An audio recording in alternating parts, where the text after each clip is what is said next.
संदीप क्षीरसागर यांचा 39 कोटींचा घोटाळा, बिंदू नामावलीच्या माध्यमातून हा घोटाळा, ओबीसी नेते बाळासाहेब सानप यांनी हा आरोप केलाय। बीड जिल्ह्यामध्ये 2014 साली बिंदू नामावलीच्या माध्यमातून शिक्षकांच्या झालेल्या बदली प्रक्रियेचा मुद्दा उद्भवलाय आणि तत्कालीन मंत्री सुरेश धस, शिक्षण सभापती संदीप क्षीरसागर आणि जिल्हा परिषदेच्या अध्यक्षांच्या माध्यमातून तब्बल 39 कोटी रुपयांचा घोटाळा झाल्याचा आरोप ओबीसी नेते बाळासाहेब सानप यांनी केला।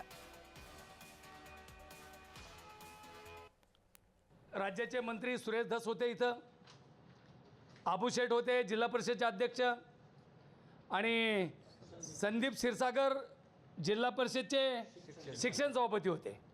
त्या काळामध्ये ही सगळी भरती इथं सगळे समावेशनाचं काम केलं यांनी, आणि ते फुकट नाही झालं।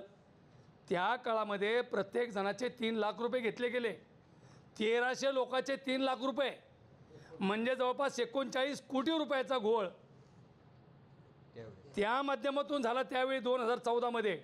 आणि 2014 पासून ते 2024 पर्यंत आजपर्यंत बिंदू नामावलीचा विषय कुठंच निघाला नाही, आणि तो आज निघाला।